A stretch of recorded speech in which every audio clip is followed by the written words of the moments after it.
Hallo zusammen, ihr Lieben. Schauen wir uns an die Energien, die wichtigsten Energien im Januar. Ich bin gespannt, was ich uns mitgeben darf. Schauen wir.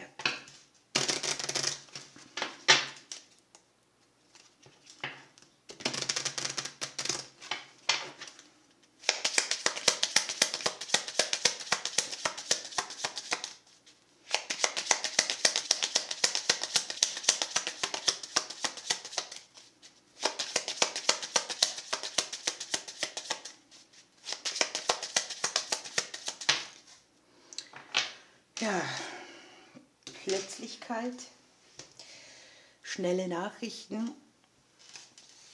Es kann hier sein, dass es aus dem Umfeld oder ins Umfeld rausgeht, dass man sagt, hier begrenze ich etwas. Hier sind vielleicht auch so Überraschungsmomente. Auf jeden Fall geht es gleich gut los. Ne? Mit der Sense hat man eben auch die Energie. Hier schneit was ins Haus rein, hier kommt etwas plötzlich. Es könnte eine Nachricht sein.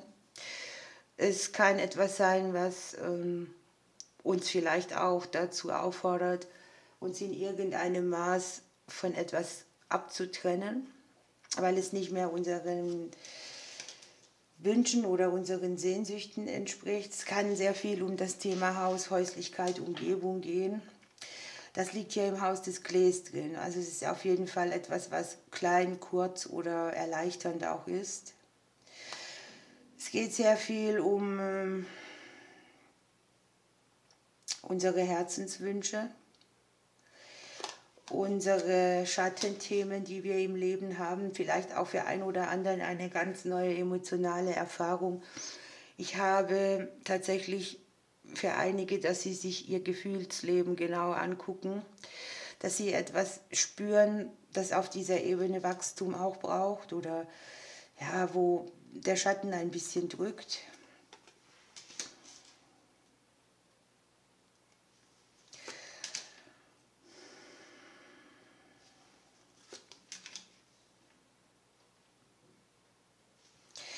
Die Energie ist auf jeden Fall so, dass sie rasch etwas in Bewegung bringt. Das habe ich im Prinzip zweimal. Ne? Wir haben ja im Haus des Sarges den Sarg drin und wir haben die Sense in der Spiegelung. Ne? Hier ist schnell etwas verfügbar, schnell eine Bewegung. Vielleicht sind wir auch aufgefordert zu reagieren. Das Ganze dient sehr viel irgendwie aus einem Türmchen auszusteigen, das wir um uns herum aufgebaut haben. Ne? Das ist so raus aus der Komfortzone. Da gibt es jetzt nichts, das wir noch deckeln können. Das Außen spielt eine große Rolle. Das ist immer auch das, wo wir nicht mit rechnen oder das, was wir eben nicht kontrollieren können. Andererseits habe ich plötzliche Wenden auch für die Bereiche Selbstständigkeit, Ämter und Behörden. Der Turm liegt im Haus der Blumen drin, also hier kann man mit einer Zusage rechnen oder mit etwas, was überraschenderweise gut ausgeht.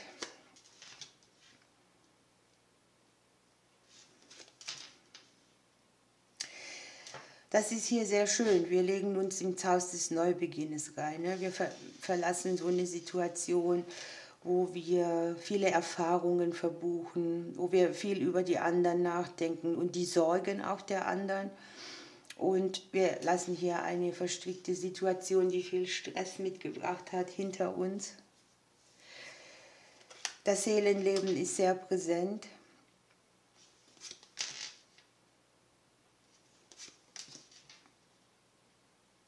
Und ich sehe uns da irgendwie vorankommen, wo wir im Nebel gestanden haben. Ich habe es noch ein bisschen so herausfordernd, dass man nicht so richtig die Auflösung schon weiß. Man sucht hier nach Infos. Man hat das Gefühl, irgendwas ist vielleicht unstimmig. Der ein oder andere macht sich Gedanken um die Kinder oder um das Arbeitsumfeld oder um Freunde.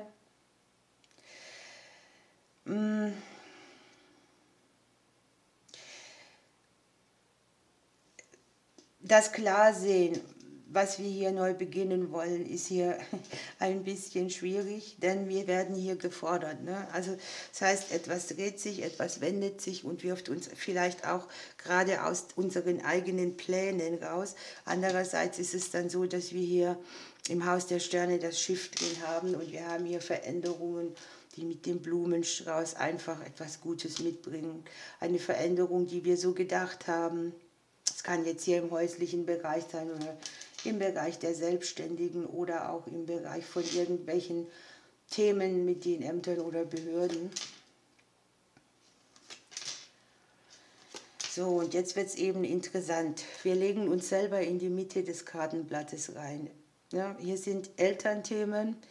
Das kann jetzt uns betreffen, das kann unsere Herkunftsfamilie betreffen oder unsere Jetzt-Familie. Es ist irgendwie alles aufgeregt und voller Konflikt, weil man möglicherweise den Weg hier nicht so richtig sieht oder erkennt oder weil eben die Umstände von außen immer wieder auch Stress mitbringen oder Konflikte.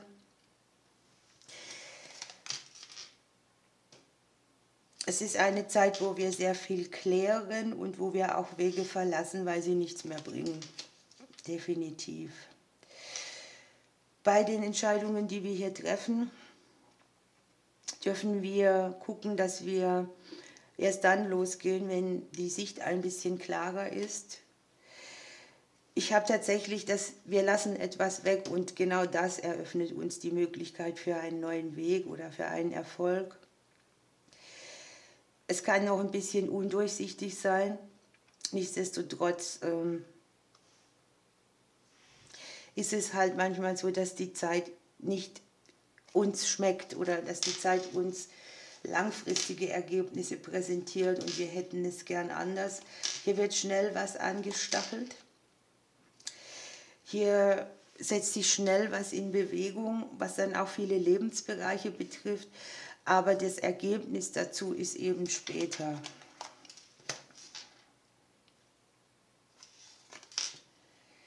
Ich habe zweimal gute Nachrichten für uns. Hier liegt der Brief im Haus der Sonne. Es ist sehr verbunden mit Entscheidungen, die wir treffen oder Wegen, die wir gehen. Oder es ist im Prinzip ist das Weglassen eines Weges, einer Möglichkeit. Etwas, was wir mal entschieden haben, hat kein Konzept mehr und drückt uns auf die Emotion. Und hier macht man sehr viel, weil man emotional nicht mehr in die Situation passt, nennen wir es so. So, wir haben die Berufskarte hier auch mit dabei, mit den neuen Wegen, mit den Nachrichten, mit den Aufträgen. Vielleicht geht es auch um eine berufliche Situation, die sehr ungeklärt ist oder wo es tatsächlich mit den Kollegen, mit den Chefs Herausforderungen gibt. Ich sehe jedenfalls für das Kollektiv, dass wir unsere tiefsten Emotionen bilanzieren. Dass wir hier wirklich versuchen, aus einer Situation, in die wir emotional nicht mehr reinpassen, etwas Gutes zu machen. So, dann habe ich hier im Hause der Nachrichten das Schicksalskreuz drin.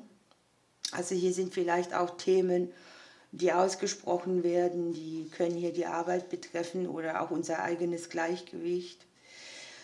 An sich sieht man hier, dass es Nachrichten sind, die können für die Selbstständigen sein, die können etwas mit Verträgen, Verbindungen, Beziehungen zu tun haben, aber auch mit dem Thema Geld. Die Geldkarte liegt im Haus des Geldes drin. Es sind hier ein paar Themen, wo wir auf dem kleineren Weg einen Stress mildern, den wir, also auf dem kleineren Weg heißt, das ist nichts Großes, das ist einfach ein Gefühl, das mehr Sicherheit gibt, auch wenn es gerade vielleicht finanziell bei einigen Konflikte gibt oder schwierig ist oder wir tatsächlich auch da ein Schattenthema haben, das mit den Finanzen schwingt. Hier sind es auch noch schicksalshafte Veränderungen, die betreffen die ganzen Familien. Das ist in einer relativ schnellen Zeit auch, gleich vielleicht am Anfang oder in der ersten Woche so. Und erste 2 Wochen. Es wird irgendwie damit trotzdem ein Frieden geschlossen. Ne? Hier ist das Familienkonstrukt sehr gut zu sehen. Veränderungen, die wir gespürt haben, dass sie dran sind, aber irgendwie gedacht haben, ich sitze das mal aus. Das kann hier ein Thema werden. Und es geht hier darum, mit einer gewissen Emotion auch Frieden zu schließen, die man irgendwo hat. Es kann auch sein, dass diese Situation oder dieser Unfrieden hausgemacht ist, ne? Weil man wüsste, man müsste das oder das ändern, aber man ist so wie, ich weiß nicht, ob sich das lohnt für mich oder ich bin nicht richtig geklärt.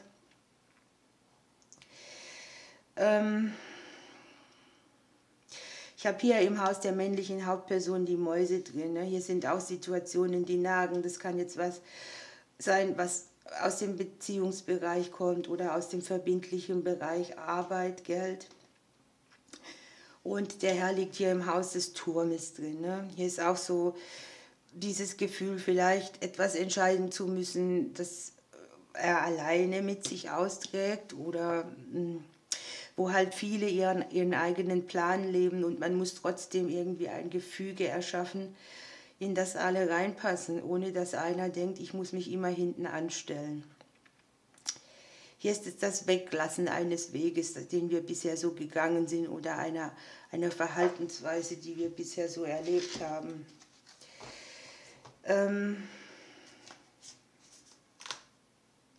In unserem eigenen Haus liegt hier die Klarheit drin, der Stern. Also nichtsdestotrotz können wir uns hier darauf einstellen, dass wir in irgendeinem Bereich glückliche Wenden haben. Man sieht es hier am familiären Bereich und auch im Bereich der Arbeit, der Berufung, Entscheidungen, die mit dem beruflichen Weiterkommen zu tun haben.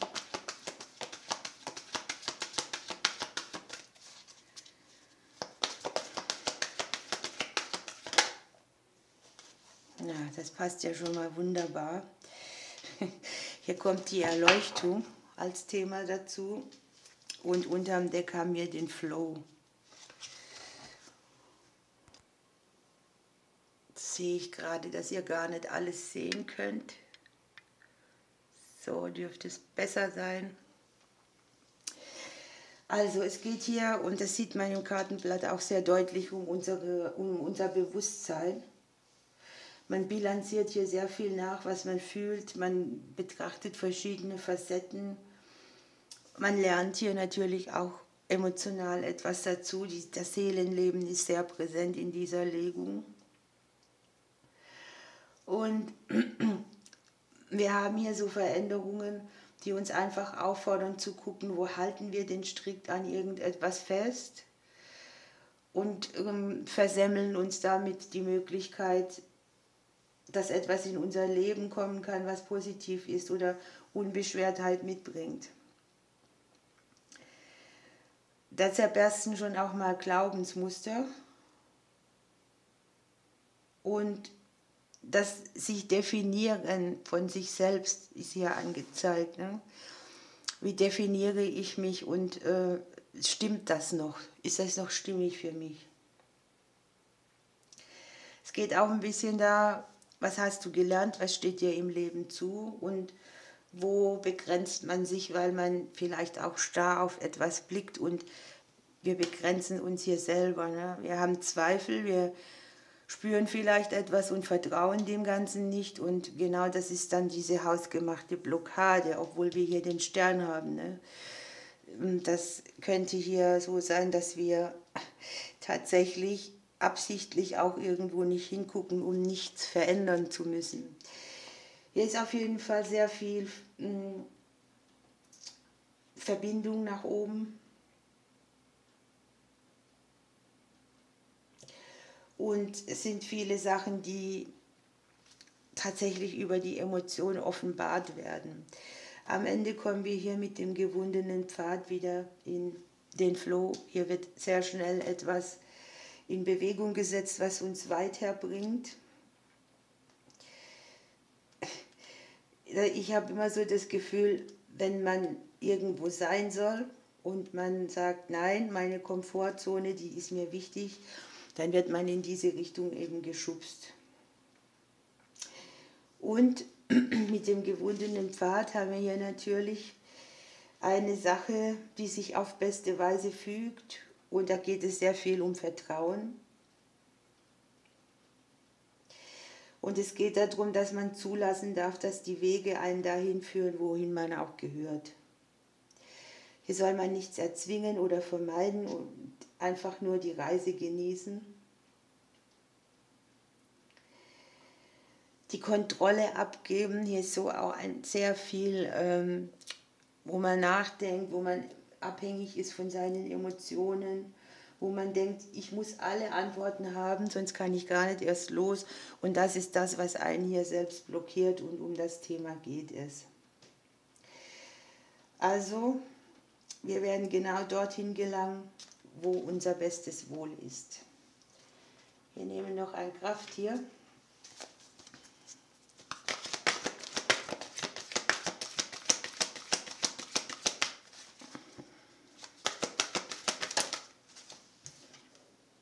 Ja, der Skarabäus, der macht aus Mist Gold, und etwas zeigt sich in frischem Glanz, etwas wird entmüllt und strahlt wieder ganz neu, sodass Fruchtbarkeit ins Leben kommt. Und das ist jetzt auch für mich mega interessant, denn man kann sich mit der Schöpferkraft, mit der eigenen, so verbinden, dass man sich sehr schnell aus misslichen Lagen befreien kann. Und man braucht dazu nicht so viel rumgrübeln und überlegen, denn das, was wir brauchen, das liegt hier schon. Das brauchen wir nur aufheben und benutzen. Irgendetwas ist fruchtbarer, als man bisher annimmt. Und es geht darum, in sich selbst eine gute Lösung zu finden. Das sind Träume, Eingebungen, Zeichen um uns herum. Und wir können aus Altem Neues entstehen lassen. Ja, alles, was jetzt in meinem Leben geschieht, dient meinem Glück, ist hier die Aufforderung oder das, worüber wir nachdenken dürfen. Also nicht zur Strafe, nur zur Übung. Gut, ihr Lieben, wir lassen das so stehen. Ich wünsche euch einen wundervollen Januar. Ich drücke euch bis bald.